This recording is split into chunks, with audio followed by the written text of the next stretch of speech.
Hello, listeners. This is Voice Over Work, an audiobook sampler. Where do you listen? Today we're introducing the book Happy Brain, Happy Life, Everyday Neuroscience of Health, Wealth, and Love by Peter Hollins. You don't have to be a scientist to make your brain work for you. Happy Brain, Happy Life is all about how to fine-tune your brain to the finest condition possible. We start with what makes a happy and healthy brain, and then we go into how to get there. And once we get there, we talk about the specific actions and behaviors we can use in our daily lives to ensure that you are set for health, wealth, and love. Chapter 1, The Healthy Brain. We'll begin this book with a question. What is the mind and what is the brain? And what is their relationship to one another? Definitions sometimes tell us that the mind is what perceives, reasons, remembers, imagines, etc., and that the mind encompasses conscious and unconscious processes and mental phenomena. The mind, we're told, is the seat of consciousness and the thing we use to think and feel and perceive. Although this tells us what the mind does, it doesn't really tell us what the mind is. Thought, memory, learning, imagination, consciousness, perception, mood, and motivation are very different activities, yet we attribute them all to the mind. If those activities stop, then where is the mind? The brain is easier to define. It's that organ that sits inside your skull. What then is the relationship between brain and mind? Consider that a human being is like an instrument, say a violin. There is the violin itself, the body, the neck, the strings, the bow. But there's also the potential for music, which is what the violin has been made for. In this metaphor, the brain is the physical violin, and the music it creates is the mind. Brain and mind are two aspects of the same thing, but the brain is, while the mind does. In much the same way as a violinist can master their craft by learning all about music and its creation, they won't get very far if the physical instrument itself is damaged. If the violin's strings are out of tune, the bow too loose, or the body chipped and broken, then the violin won't play properly no matter how skilled the violinist.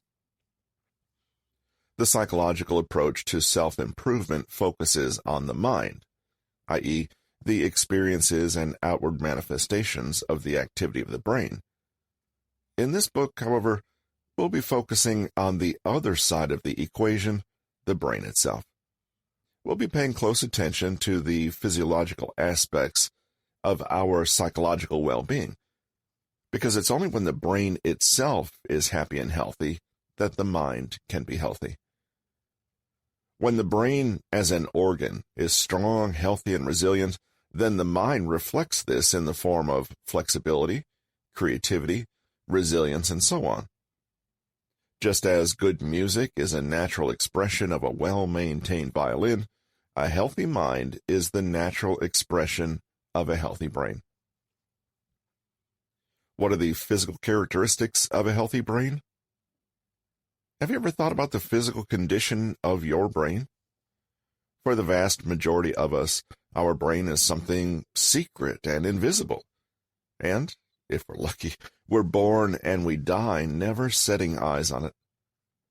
Perhaps we forget that it's there at all and don't appreciate that it's composed of living tissues and blood vessels, just like the other limbs and organs of the body.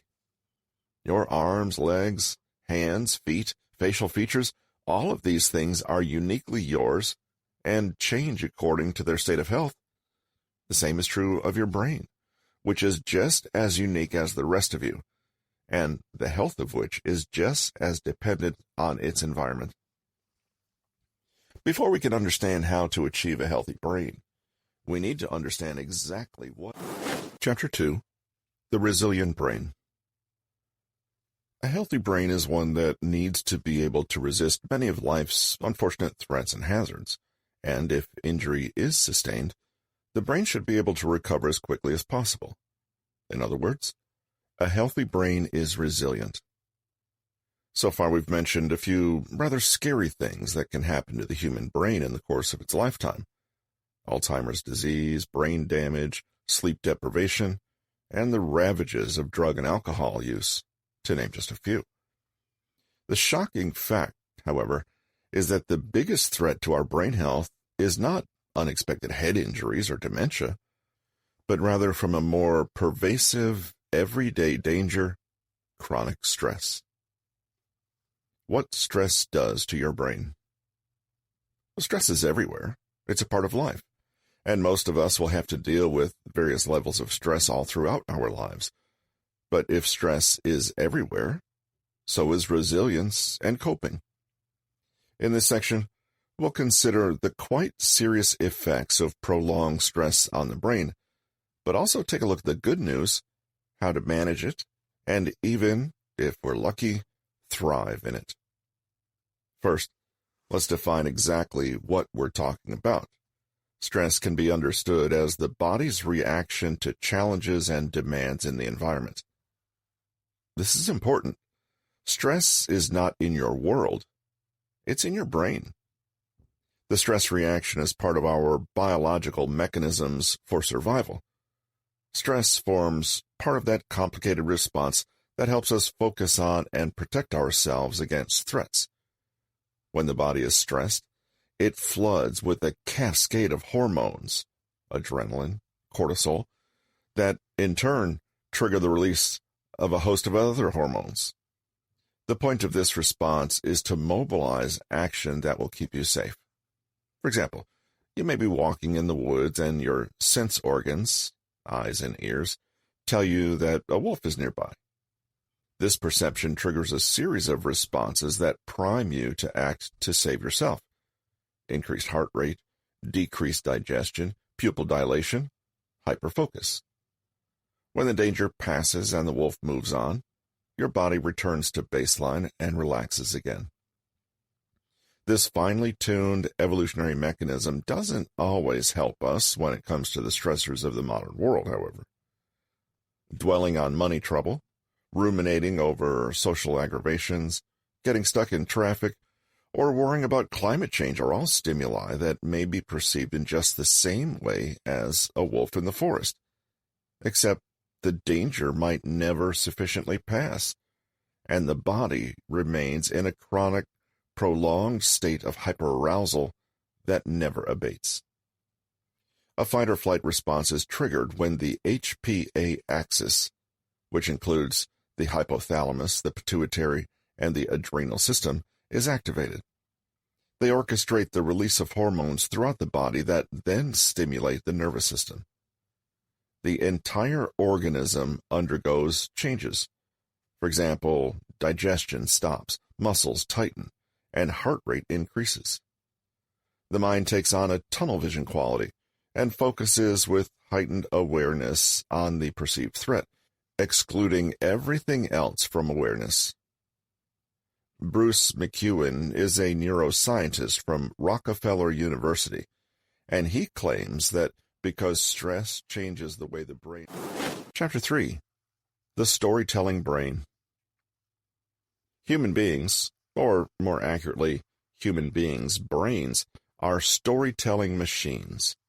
The way we interpret life, the assumptions and expectations we hold, the narratives we construct for ourselves, and the words we use to speak to ourselves prove that one of the brain's primary forms of expression is verbal.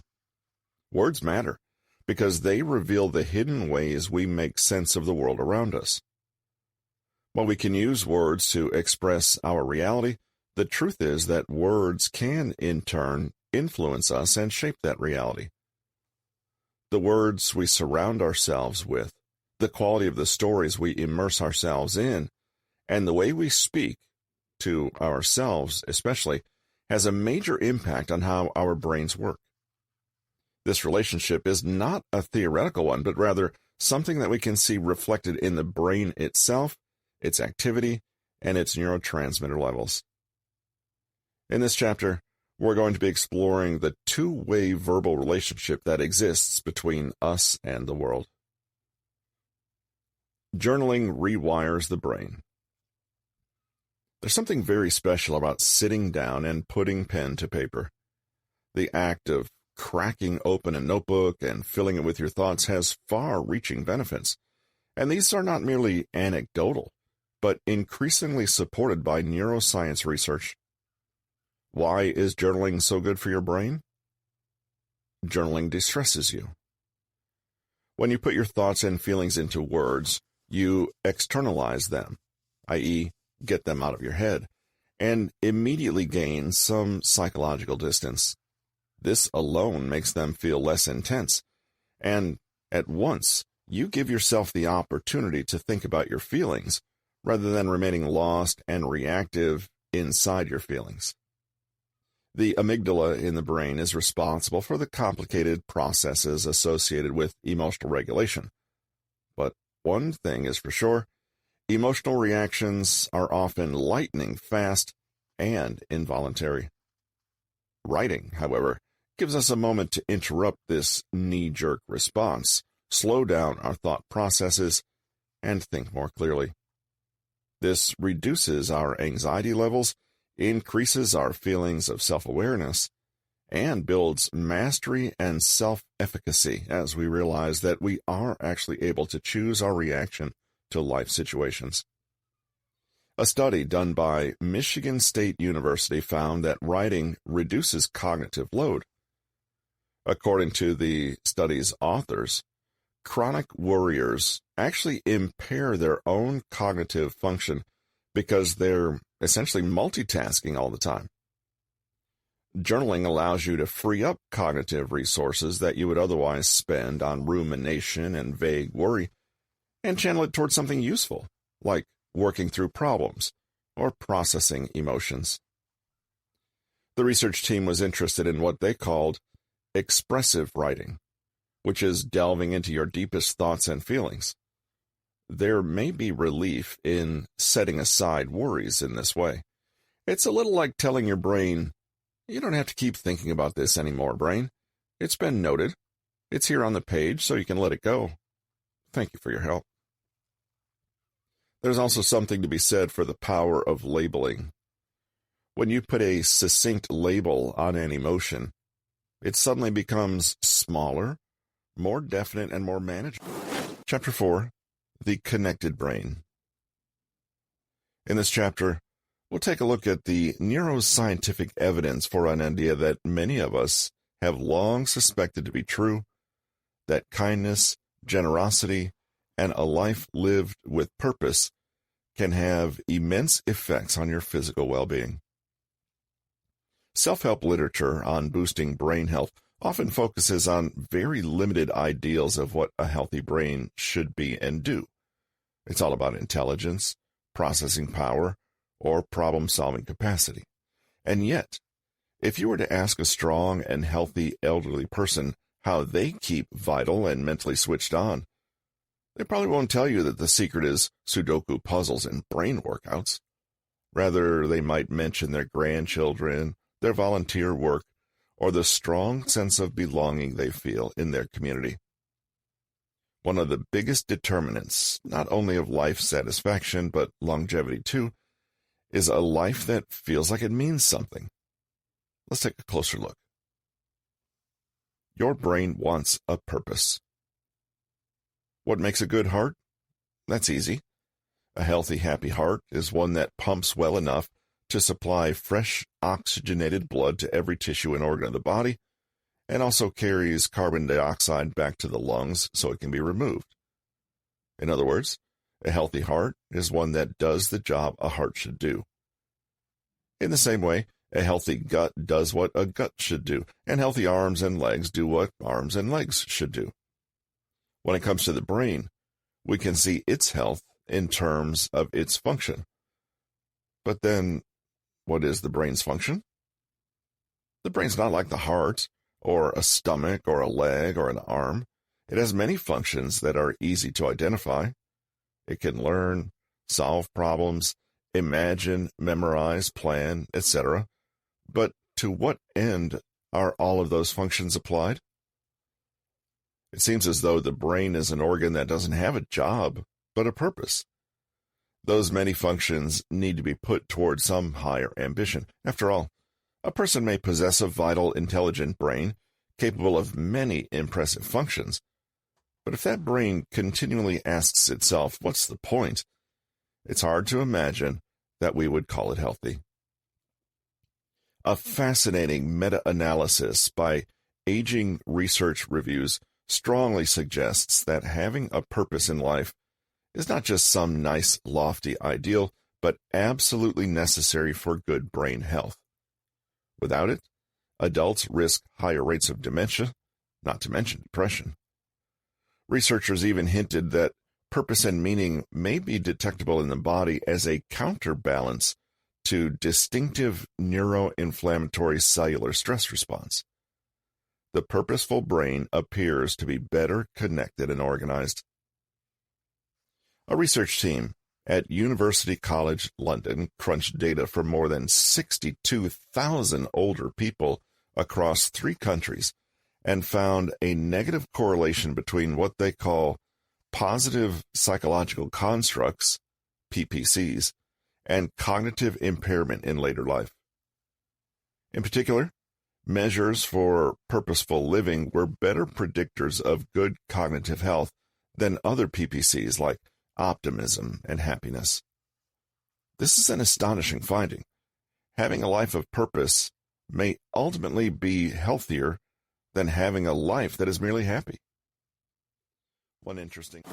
Chapter 5, The Disciplined Brain. What do you think of when you see the word discipline? Do you imagine the kind of toughness and self-restraint required to stick to a gym routine or stop yourself from indulging in a bad habit? Do you think of Navy SEALs or drill sergeants? In this chapter, we'll be looking at a slightly different perspective on discipline, namely, that it's possible to discipline yourself to be happy. Many of us assume that our mood is not really under our control. We imagine, perhaps even unconsciously, that how we feel is nothing more than a result of the influences our environment has on us. If things are going well, we'll be happy, and if things aren't, we'll be sad or anxious.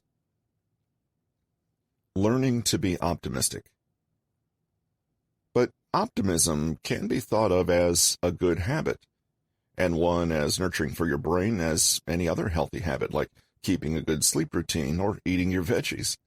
The first thing to understand about optimism is that it's something we have a degree of control over.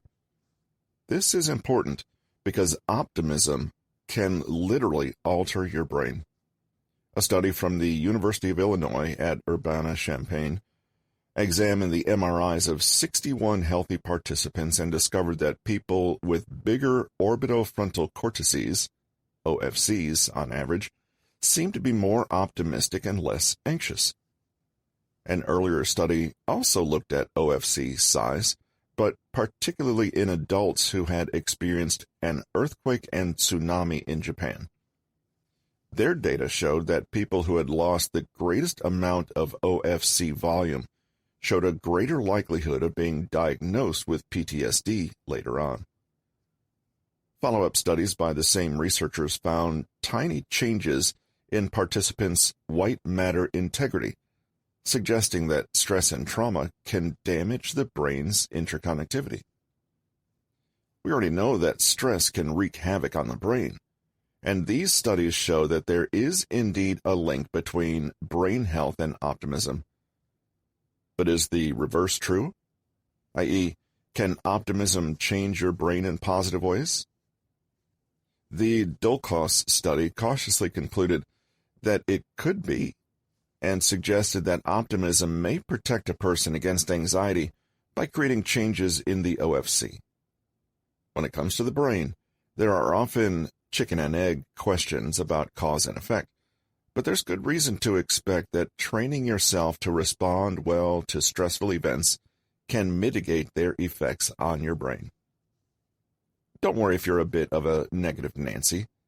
Licensed psychotherapist and licensed clinical social worker LCSW, Carol Ward explains that optimism is down to both nature and nurture, saying, "From my experience, optimism is both a personality trait and a product of our environment. From an early age, babies and children pick up the emotional vibes in their homes. If the atmosphere is relaxed and loving, children blossom, even if they innately have a tendency toward anxiety. But if the home environment is tense and filled with dysfunction, optimism is one of the first things to go. It's hard to be emotionally open and hopeful when that is not being modeled for you by your caretakers." An interesting twin study suggested that optimism is... Chapter 6, The Agile Brain. When we consider the neuroscience of the brain in terms of what the brain's functions are, then we see that as an organ, the brain has evolved for all the many complex survival tasks demanded of a human being: keeping healthy and safe, connecting harmoniously with the tribe, using symbols and language to make sense of the world, plugging into sources of meaning, purpose, and direction, and staying strong and determined in the face of challenge, uncertainty, and adversity. So far, so good. In this final chapter, we'll look at one more important function of the happy brain: adaptation. Part of what makes human beings the unique organisms they are is that they can respond and react to unknowns in the environment. The human brain is capable of imagining the future, planning for it, and anticipating and avoiding potential danger. Every creature has evolved and adapted to thrive in its unique environmental milieu.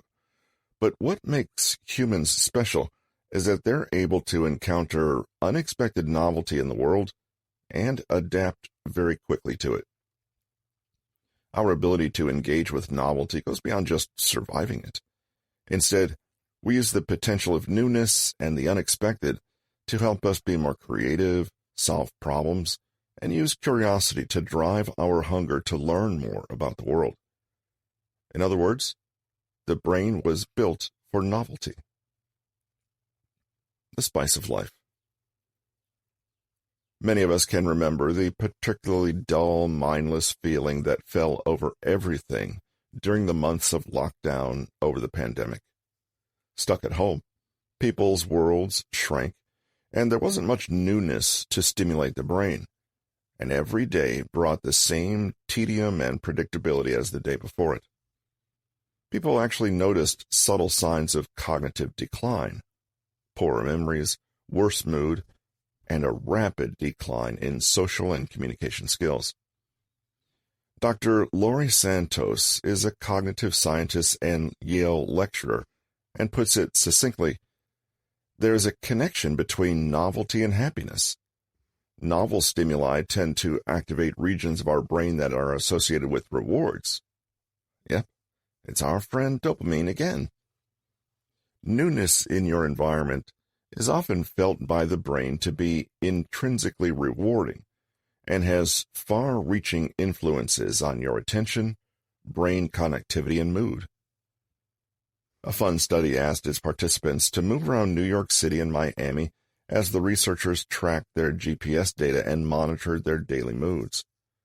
The team lead, Dr. Aaron Heller, said this of the data gathered: "What we found was that for every person, on days when they displayed greater exploration, greater roaming entropy, they reported feeling happier. It's as simple as that." The experience of novelty, or going to places you've never been before, actually seemed to have an even larger association with positive emotion on that day. The relationship is bidirectional, however. If you explore more, you feel better, and the better you feel, the more inclined you are to keep exploring. Novelty has been said to make us more resilient, more curious, and happier overall. The more we actively engage with our environment, the more alive.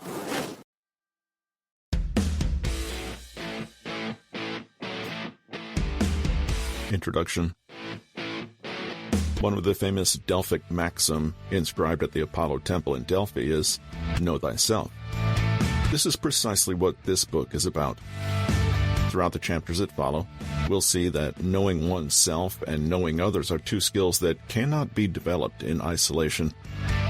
We start by gaining insight into our own thoughts, emotions, and beliefs, and how they inform our behavior. Only when we can understand ourselves in this way can we understand others.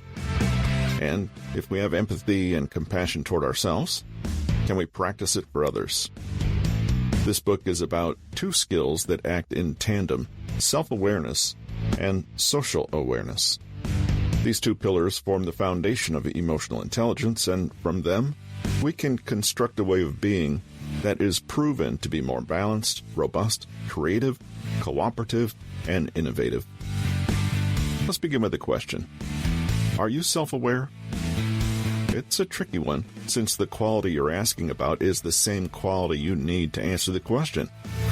In fact, there's a high risk of self-delusion here, since a lack of self-awareness is one of the things that may prompt us to say, "Sure, other people don't know themselves, but I do."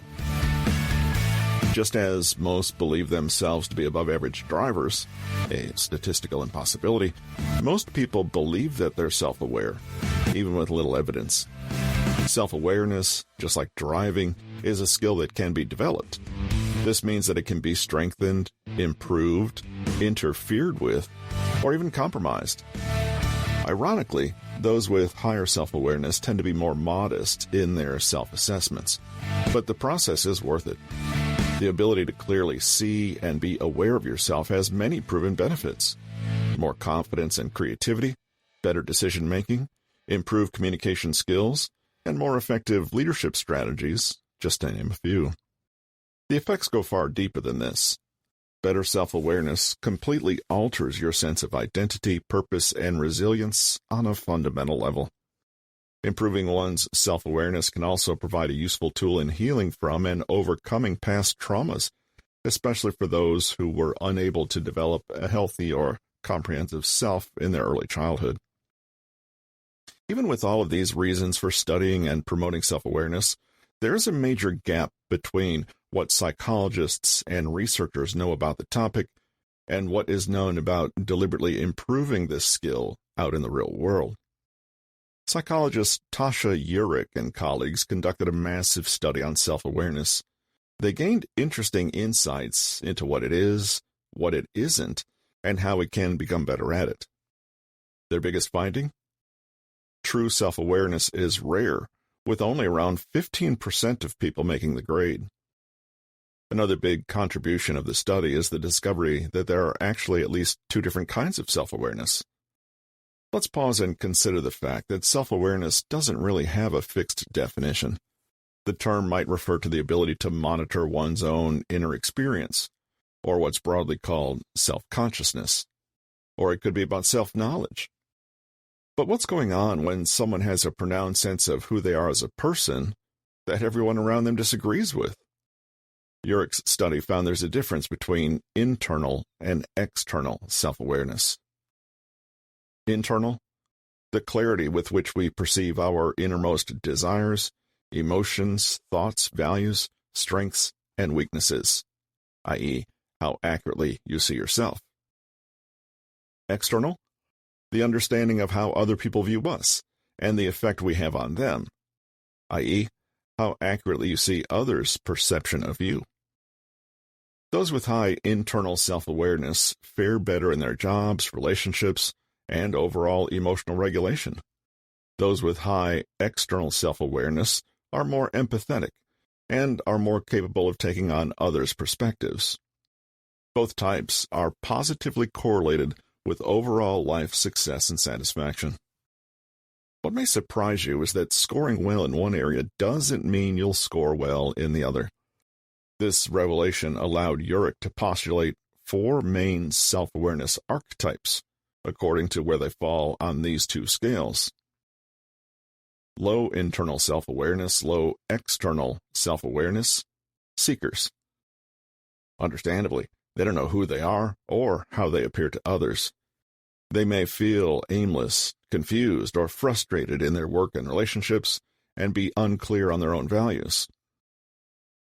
Low internal self-awareness, high external self-awareness. Pleasers. The tendency is to focus on how they appear to others, at the expense of understanding their own perceptions and preferences. They may be well-liked, but make decisions often not in their own best interest. High internal self-awareness, low external self-awareness. Introspectors. While crystal clear on their own values and perspectives, they lack insight into how this might differ from other people's experiences of them, which can cause friction or misunderstandings. High internal self-awareness, high external self-awareness. Aware.